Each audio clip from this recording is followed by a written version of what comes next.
Right now on Full Custom Garage, Ian continues the transformation of the T-Bird bubble top, and his client pushes him even further. It's already been built 2 times. What's one more time? I want it to be like a spaceship. Some people would think of this abstract idea as like, what? And I'm like, yes.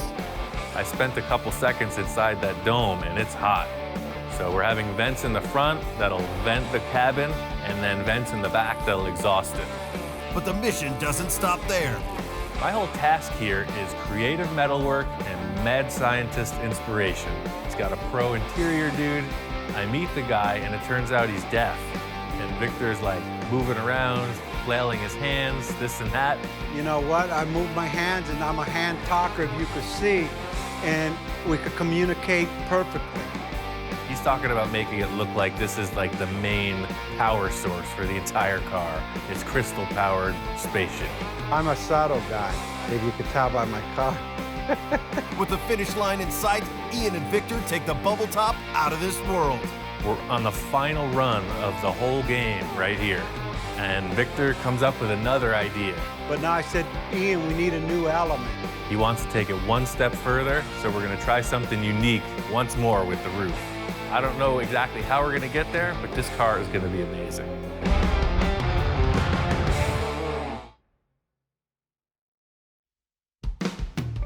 This thing all started when Victor and I went to a car show. Victor is nonstop about wanting this bubble top. He's chewing my ear off about it. And I'm thinking the quickest way to get there is to use one of our old projects. We decided to use this 62 T-Bird that I built from a while back. I figured if I made a bubble top for it, we could put it on and we'd be done. So I built a huge oven structure to heat up the plastic and we took it to Victor's. And he said, well, we need some igniters or elements. I said, I got some perfect elements. Let me just finish cooking my steaks. Victor and I share a lot of the same characteristics. He's always pushing me for more. And I said, Ian, crank it up. Let's take it to the limit. Yes, Captain, taking it to the limit. We pushed it too far, so I went to talk to a master, Gene Winfield. Every day is a school day. Ian's a real good craftsman. I think he's going to go back and rework that bubble and it'll come out fine for that T-Bird. Seeing Gene was really inspiring. It got me fired up and I came back and blew a successful bubble. This thing's on the car for 15 minutes. Everybody's praising it, you know, wow, yeah, that was a great experience. Victor wants to go bigger. He wants something better than this. When I seen it come out, I said we achieved our goal. And if we were normal people, we would say, all right, let's get the hell out of here. We're done, but we're not. The crazy thing about working with Victor is he's always pushing me. We're sitting there checking the car out, thinking about ideas, and he comes up with this spinning bubble top. I said, okay, Ian, this one's gonna spin, go up and down and spin. This is such a crazy idea. I just needed to build it quickly and cheaply to see if it would really work. Literally, this car lifts up, spins around. It's awesome. You've never seen that before.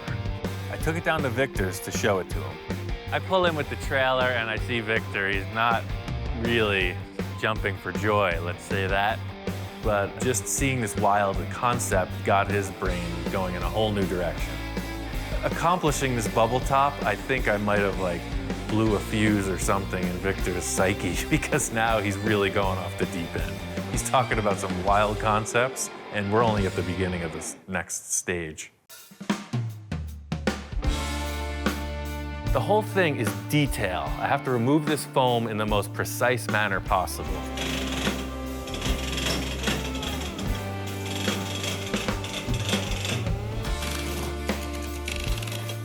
This whole car is conceptual. The ring that holds the bubble was looking good. Victor wanted it lower. All right, so Victor changed his mind a little bit, or Victor changed my mind. It's not gonna spin anymore. It's just gonna be a simple up-down motion. It's way safer. Primary issue is safety. This thing is coming around to the car show and does as it's been doing. It's gonna take somebody's head off. This whole thing I was setting up with the body being raised up and contoured to the ring, he wanted it to be lower. We're gonna cut this whole area out and then lower the ring to the same height as the door. Refitting this metal ring, it's a flat base that the bubble sits on, and the car is a curved surface. So I created this series of steps that allow the ring to fall down into the car and still look like a finished part.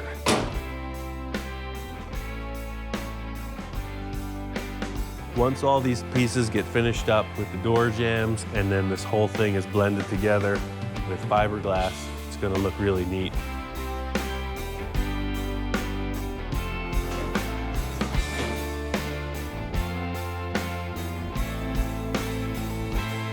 We really refined the way the whole bubble opens. I was trying some crazy stuff with the weight of the car lifting the thing, and it just wasn't safe.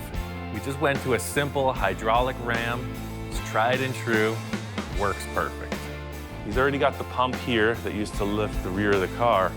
So we're gonna tap in with another switch. You can see it's big enough for a tractor or a snowplow. It matches the ram that used to actuate the back lid, and they'll both run off the same motor.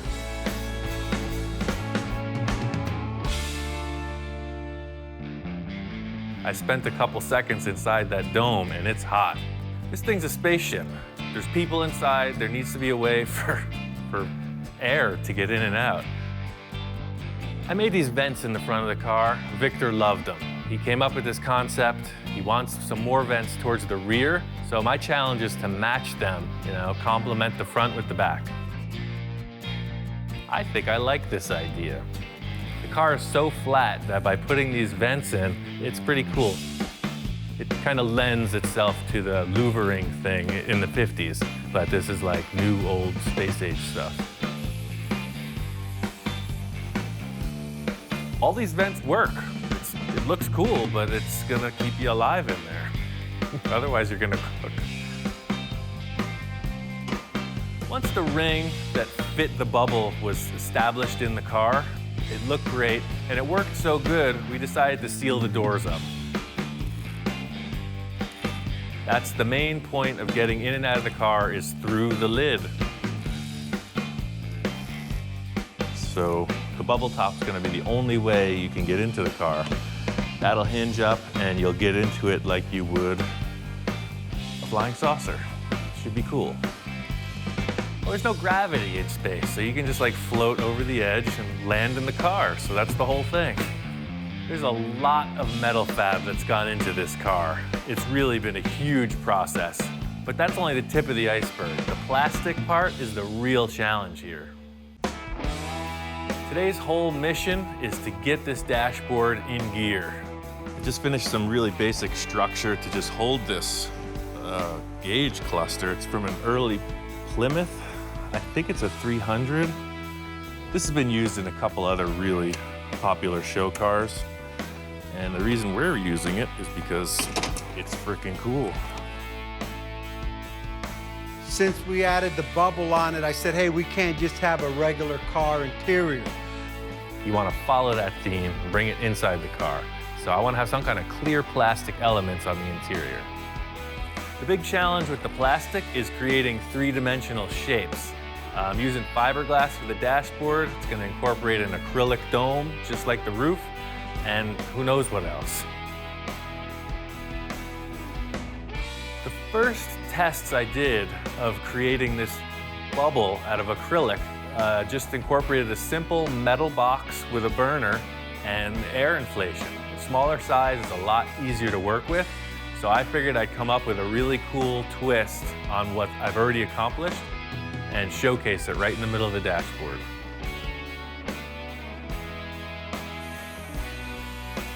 Every bubble I've seen has been blown off of a flat base.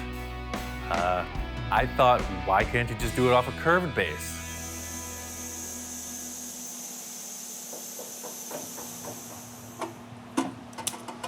I'll unscrew it.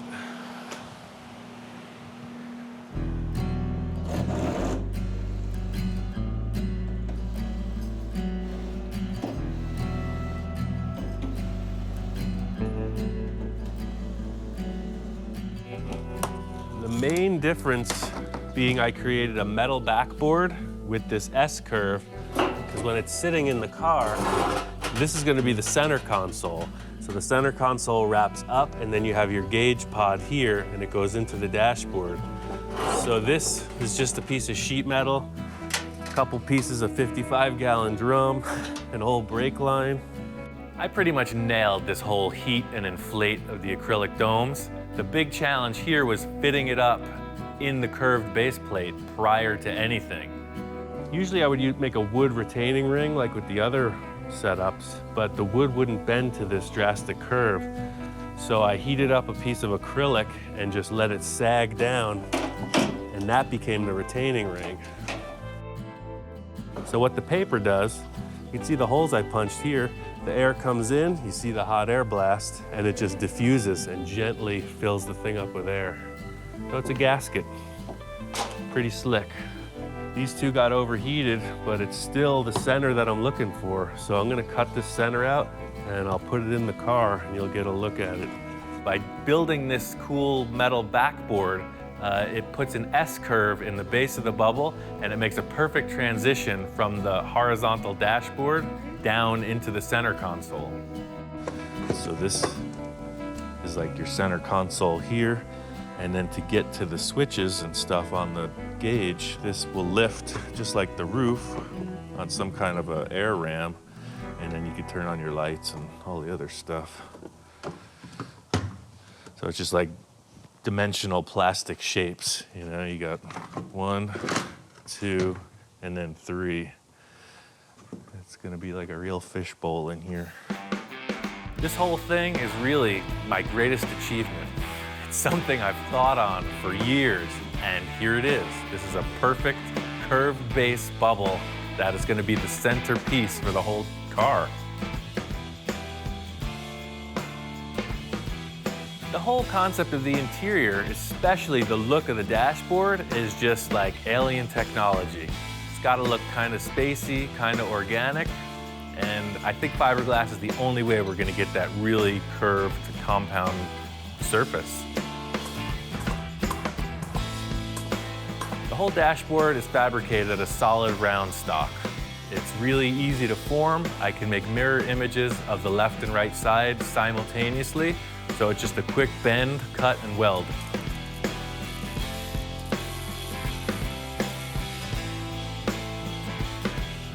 Setting this whole frame up is typical fabrication. It was a no-brainer for me. The big challenge is in getting this fiberglass to hang there. Fiberglass resin is just a liquid, and the material is super flexible, so it needs some kind of a spine to hang on until it turns solid. The whole thing with this process is if you haven't done it before, you don't know what to expect. A friend of mine, Scott Owens, he showed me this cool trick with aluminum foil and fiberglass. So I'm gonna see if I can't pull something off. The whole idea with laying this subsurface for the fiberglass is using the foil and trying to stretch it across the steel ribs that I made. That way you have this really organic shape, and it just gives the fiberglass a perfect backboard to hang on until it sets up. I have very limited fiberglass experience. I was able to lay up a ring on the bubble for the roof, and so far so good. We created a ring that lifts off that will hide all the screws. That way the bodywork comes right in and it looks like a headlight bezel. It's a nice, clean, simple ring. So you can see here, you got your steel frame. You'll have your fasteners with rubber rings to hold it down. And then this nice, clean ring will snap on top and it'll be perfectly smooth. Fiberglass with a Bondo cap. I got the foil in place. It was pretty simple to set up. The next step is to trim out the fiberglass and mix the resin. So, we'll lay a little of that in there. This next part's like making a lasagna. You just throw your noodles in there. Toxic lasagna. The whole process with the fiberglass is to mix up the resin properly, cut your mat to size, and you basically just soak it, screed off the excess liquid and then put it in place. The idea with using the fiberglass on the inside is that it will give us a really organic, multi-dimensional finish that we can paint. That way the outside of the car wraps over the top and comes right in.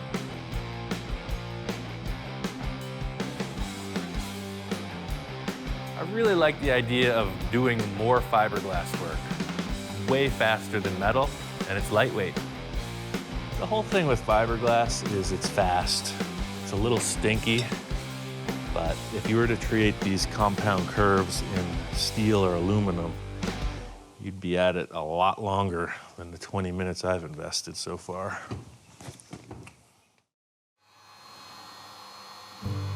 The whole thing with fiberglass and the rate at which you work really is determined by how much catalyst you use and the temperature.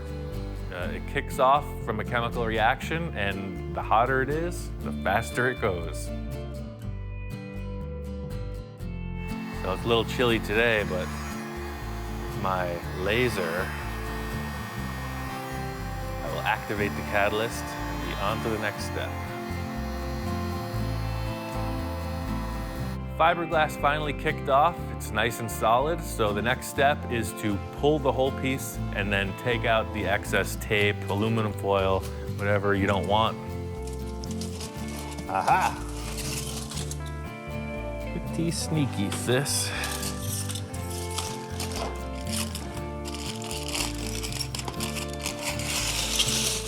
I pulled it off the dashboard, and it looks like it's a piece that will fit on and off as many times as you need.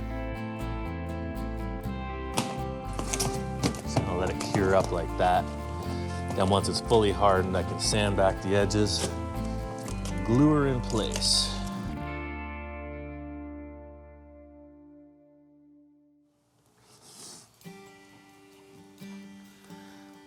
The last step in this preparation is to just bulk it up a little bit with some Bondo. Fiberglass is good and strong, but there's some surface imperfections that I don't really want to sand out because that would make it a little weaker. So I'm going to build up the surface with some Bondo while the resin's still fresh. That way the initial block sanding of the whole piece will really cut back the Bondo instead of the structure of the fiberglass. And the cool factor is the Bondo and the fiberglass are friends. They just bond to each other like the same chemical compound. The whole thing with the original concept of the dashboard was more of a waterfall effect, a typical Art Deco element. I came up with this thing with a center rib, and it's still that flavor, and the sky's the limit at this point. This is where the sculpturing starts. It remains to be seen what Victor thinks of this design. He explained something that was exactly the opposite of what I've accomplished. So we'll see what he says. I have two concaved panels meeting at a rib. He wanted two convex panels, more like a waterfall. Create two puffed shapes, almost like a tuck and roll upholstery job. It could still be done because now we have a structure to work off of. But this might be good enough for him. I really like this look. Just as the dashboard's getting solidified, Victor came in and loved it. Fortunately, I did the right thing. The whole idea with the way Victor and I work is just creative collaboration. You know, it's just conceptualizing, and then it's my gig. I make it happen. One of the big challenges in this car design is skirting the front tires. We had to bulge the side panels so the thing would steer. Victor's been kicking around a couple ideas on how to make this work, and I think I got a good concept. The whole idea with these skirts would follow the line of the vents in the front. It'll have the same screen detail on the inside, so the body will come to the vent. You know, we'll just flush out this and blend it right back through the old door jamb. So we're hoping that this will give a little reason for this whole radius on the front fender.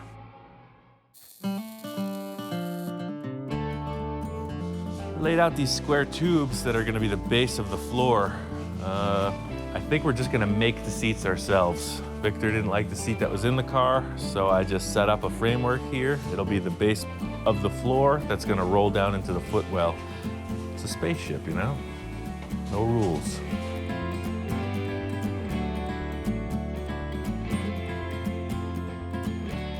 These are the seats that were in the car.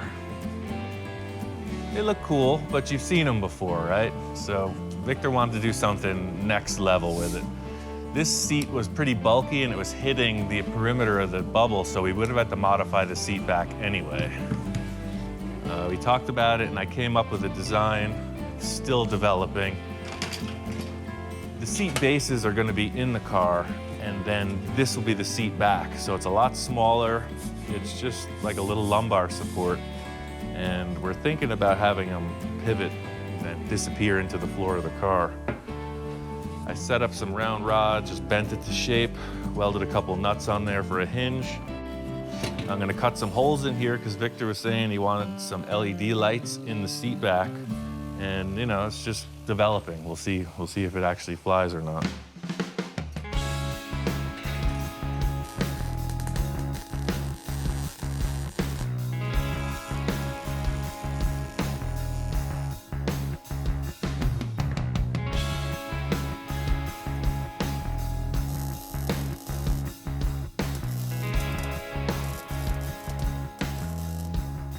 These are on hinges, that way they'll be adjustable. You can hinge them up or down if you need to access the flux capacitor in the back or whatever. This is some 18 gauge sheet. I just put it in the brake.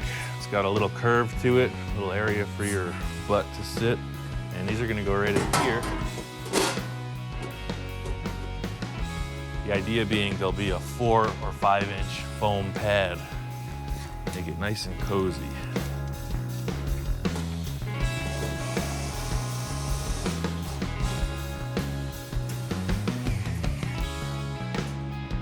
My whole task with the interior on this car is really just framing it out. I tried one interior in the past and I really have a lot to improve on, so I'm gonna let the professional handle it. The one thing anybody who is gonna critique a bubble top, the first thing the negative people say is, it's gonna be really hot in there. Victor's answer to that is a vintage stainless steel fan.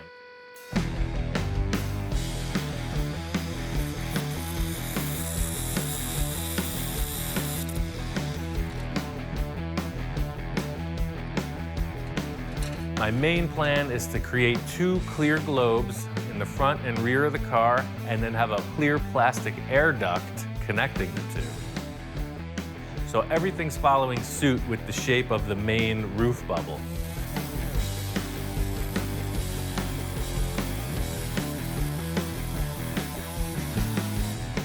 So this is the back wall that will have the air coming from the upper vent down through here. So I'm just gonna shroud this in. That way the fan will draw. You know, this will all be walled off. It'll have no choice but to draw through that vent up there.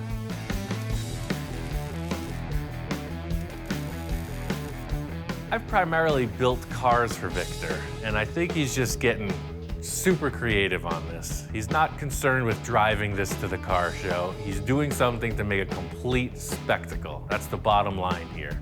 Looks like Victor's caught the bug. I said it before that my kind of crazy is pretty contagious. He was putting the reins on this thing earlier, and now he's out of control.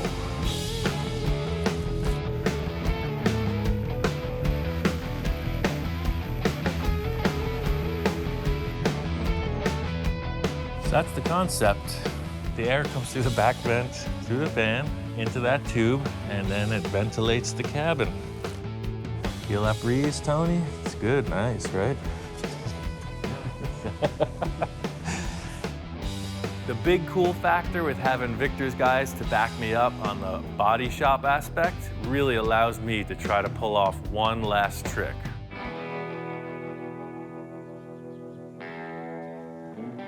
We've made a bunch of successful roofs for this car. We're on the final run of the whole game right here. And Victor comes up with another idea. The third one came out perfect. It flowed perfectly. But now I said, Ian, we need a new element. He wants to take it one step further, so we're gonna try something unique once more with the roof. I'm gonna light a fire, man. Yeah, and actually, I know it's gonna work. You've seen a clear plastic bubble a million times. He wants something more. He wants like a pattern embossed in the rear of the roof. And it's like a whole new direction. As a last-ditch effort to stop this frame from flexing, I just put in a bunch of wooden shims because the box starts to blow out of shape. There's so much force from this. We got like 180 bolts clamping it together. But the box just needs to get up to 300, 320, and it's good to go. But getting 300 degrees over 32 square feet, that's the real challenge. For this last try, I think we're gonna need more heat. A little more propane, a little more fire. It remains to be seen what's gonna go on once we get up to the proper temperature. The only access I have to the material is through these little portholes. This structure that's inside the oven doesn't allow me to see in there. I really only have my past experience to guide me through this.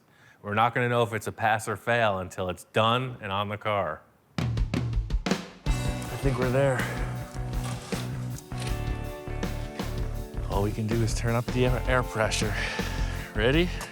I'm gonna do it slow. The good thing is this is working just like all the rest. The heat's even, the thing's inflating, it's looking good. Oh, the front, look at this. Amazing. We're there. I can't push it anymore. I'm gonna raise it up. It's the moment of truth.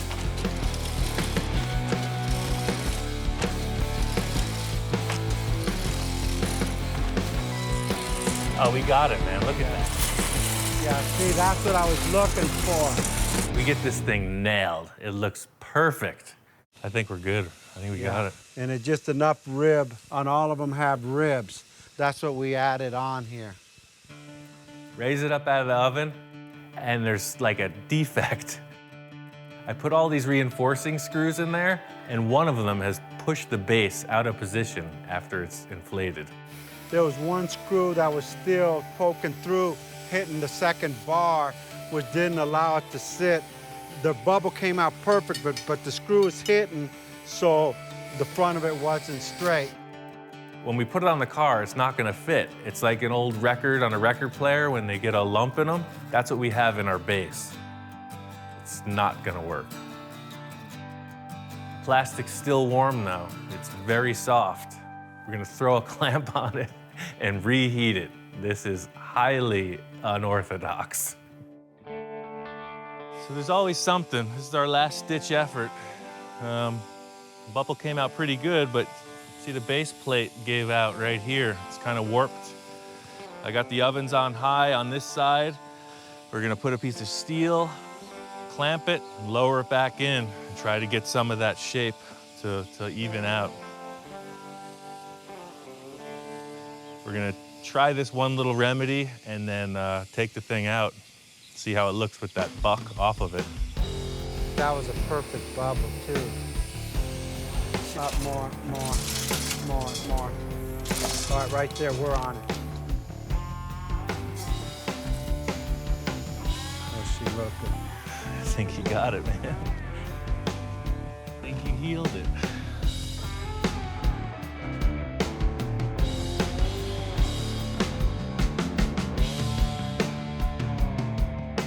All that matters with this project is the end result. I mean, once you pull the bubble out of the oven and see this apparatus attached to it, you know it's pretty intense. Everything looks great. It's back into shape. The whole idea is to just cool it off, raise it up out of the box, and unclamp this beast. I took this 1/2-inch MDF board and created a series of templates off of the bubble Victor liked most. I spaced them out 8 inches apart, made a whole bunch of support to withstand the pressure of this bubble pushing against it, and fastened it to the backboard. Good. Getting the buck off of this thing really revealed that it was a successful idea. This was uncharted territory, and the result was ideal. That's pretty crazy. But the real tell is going to be how it fits on the car. That's what this is all about. So we cut it out, brought it over to the car, and then, yeah, that was what we were looking for. It's freaking awesome. Look at it from this angle, man. This is freaking ridiculous. That with the lights coming through, bend down and look through. Yeah, and then look what it shows, the other bubbles in there. Bubbles in the bubbles. That's impressive. The whole idea with these ribs in the roof was that it was going to diffuse light. It was going to look like multiple layers of plastic, and we nailed it. When you look through, you see all these ridges, there's a million reflections, there's the interior bubbles, it's just out of this world. Victor's in love with this thing. I think he was just like gambling, you know, with this last-ditch effort to pull something off, and he won. I've never seen anybody do that before.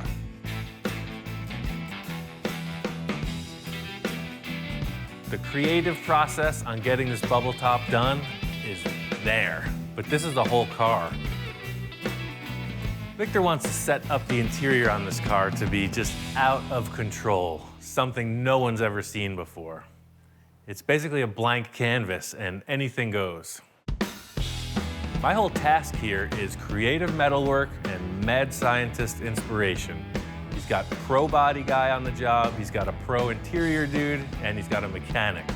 I finish my work on Victor's vehicles, and I don't see him for months. I come back and like there's these amazing paint jobs, incredible interiors, and I've actually never met the people he works with until now. Victor's interior guy is here. I don't know where he learned his craft, but he is like top notch. This is my upholstery guy, Lino, which is fanatical about inches, and this car was hand built, and nothing is precise, it's close. And we're trying to just figure out the details on filling in gaps where we didn't anticipate, you know, area that need to be filled in or something added to it. You give him an idea, and if it's not right or flows, he'll make it flow and tie into the concept of what we're trying to achieve. He won't do it unless we could do it right. I meet the guy, and it turns out he's deaf. And Victor's like moving around, flailing his hands, this and that. And it's really how they hash out these ideas. It's pretty crazy. There's like no verbal communication. And the results are outstanding. Right here is gonna go rubber. I gotta. Yeah, no. We got.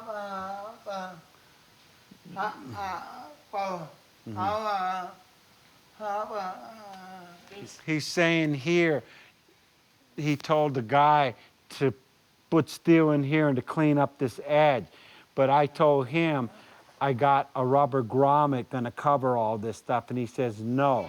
I understand what he's telling me. Same with he looks at me, and you know what? I move my hands, and I'm a hand talker, if you could see, and we could communicate perfectly.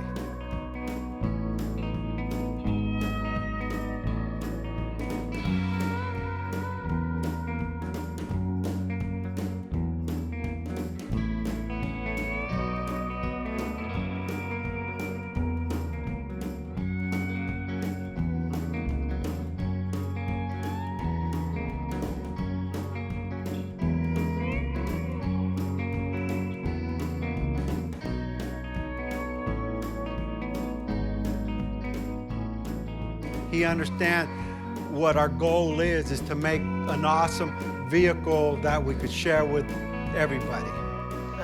The diamond. Oh, he wants to put diamonds in there. Let's see. I think he's caught the crazy too, man. Now he's getting out of control. Yeah. He was Mr. Conservative at first. No, he's like.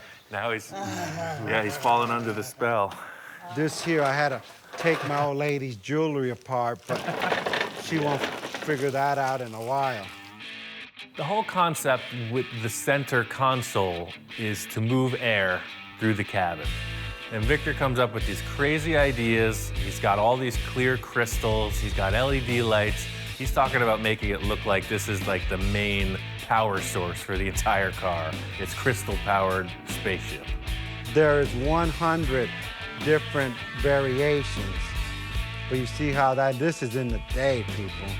Here, let me adjust that. Here we go. You see, there's another one. Or maybe you want that, or maybe you want this. Or maybe we'll do that. That's pretty cool there, yeah. I mean, it's getting like out of control.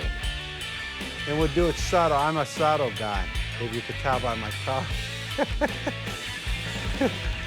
Every time I look at it, I envision things.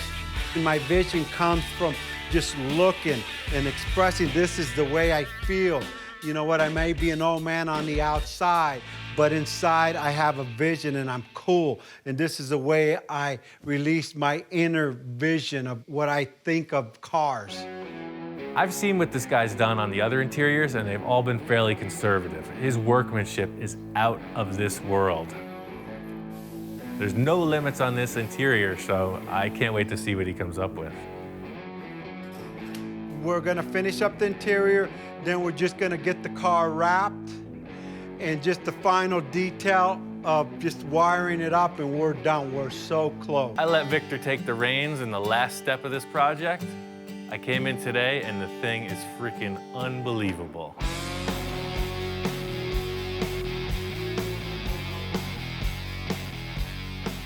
This car has been in the works for a long time. It is a concept car. It's gone through so many phases of development, and now to have it finally wrapped, I'm stoked. The car came out amazingly, beyond my expectation. On the bubble top, the interior, this is a total custom build. The bubble top is next level. The car is, like I said, a piece of art. I mean, the car is a masterpiece. I saw Victor pull in the driveway with this thing. I was like, get out of the way, mister. I want this car. Well, Ian, when he came in and seen it, all of the ideas all came together, and he was impressed. The thing drives up, and it looks like a spaceship. I wish it didn't have tires. You open the bubble top, and the interior is just going off. There's all kinds of crazy stuff going on in there. I'm ecstatic. He's ecstatic with it. Everything flows just perfect. At the end, I got my interior guy, Lino, and he was saying, you know what, enhance the bubble by putting chrome around the bubble and putting chrome on all the ribs. They're perfect. They really highlight the ridges in the bubble.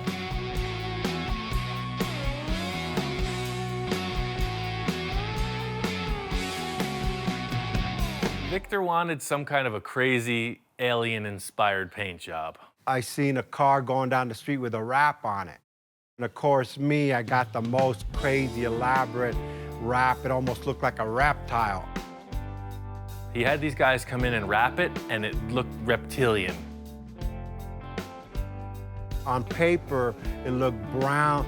As we put it on, it was orange. And actually, I had a couple nights of lost sleep because I really hated it. I called Ian, I said, Ian, come look at that, man. I'm really not happy with it. And I knew we had to do something. This car was going downhill. And he said, look, I painted over it. I said, paint it over it. And we painted over this wrap, and it came out freaking amazing. Fortunately, we were able to pull it back, toned it down with a brown candy, and it's on. It looks like some kind of a fantasy lace pattern beneath the clear coat. This clear coat with the candy in it saved the project. That, to me, is the spice of life. I don't want things to go smoothly. I want to hit walls. I want to run through dead ends and recover from it. This is a perfect example.